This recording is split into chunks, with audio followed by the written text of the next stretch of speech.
I met part of me today, or more accurately, I found my other voice. I was overwhelmed again with procrastination, nothing earth-shaking but weighing on me. And I took a shower for the sensation, and I'd washed the dishes so there weren't that many, and I'd cleared out the refrigerator and cooked and ate lunch, though that wasn't what I set out to do.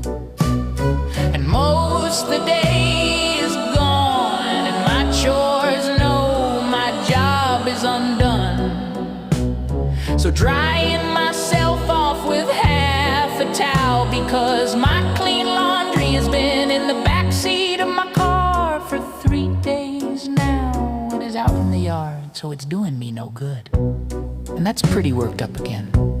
And I just learned that procrastination is not a matter of time management, but more a matter of insanity.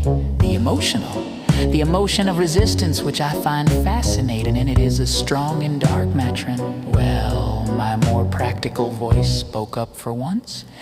I might have known me before, but I don't recall, even late in the evening after, as I try to remember the moment. But I do remember asking myself, as though I was a sensible friend, even some authority, even a manager or agent, a concerned brother, or just the practical side of a duo, and me being more eccentric and impractical. And I remember me asking, before I thought it odd, what is the thought and what is the thinking? The thought, I said, you can't help, but the thinking seems to be overwhelming.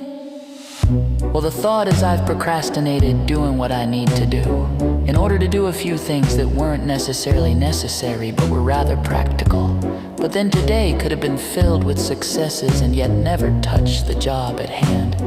Well, I heard me say to myself, is this a day off? And I said, well, yes, it is a day off. So I heard me say, let's go, as I split apart to talk to myself with my right brain and left brain in our room. And I said, and I thought, well, I really hadn't given voice to this separate part of my brain before, as in dialogue, schizophrenia comes to mind. However, I did ask myself about that, and I said, well, I've just never voiced myself before. So one can say I have found a stodgy manager, practical but equally lovable part of me, that I'm anxious and can't seem to focus in on practical things or much of anything that wasn't fun or inspired. And my left brain said, well, but what did it say? Oh, I remember. It was about days off, and I was anxious because I wasn't getting anything done, and the day's been going and I had so much on my plate, and I'm not relaxing, and my blood pressure was high, very high, and I was feeling disconnected and unfocused and increasingly worse about myself, which is when my sensible voice said, well, is this a day off?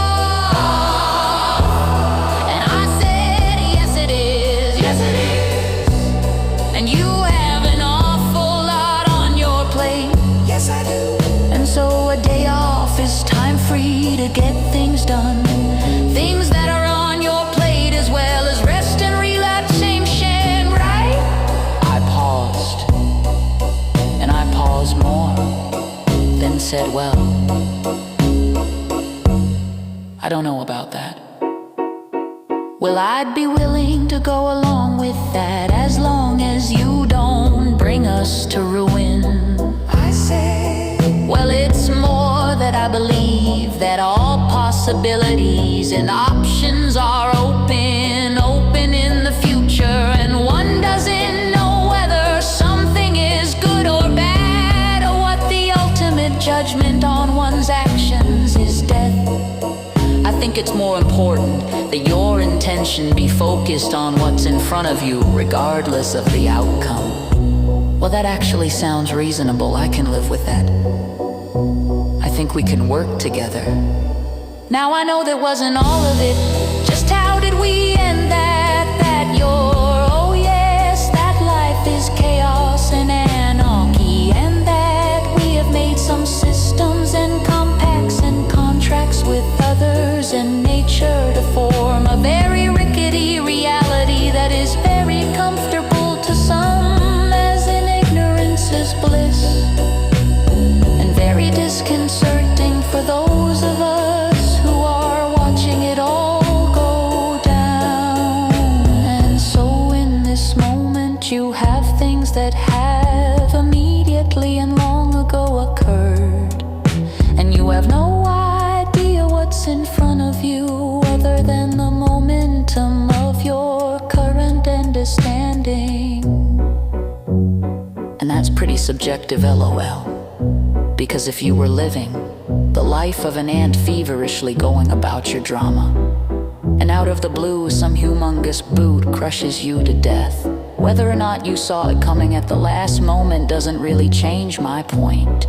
You can be shaken out of your complacency by the smallest things, much less the ones that usually do come around with cause and effect. My point was that to realize to some extent the scope of this enough to also know that how you react or respond or take to the diali is really up to you. As a clown, I'm a clown because I have borderline personality disorder and ADHD since I was a little boy, basically growing up alone in public. I've been quite self-sufficient, although not always self-reliant.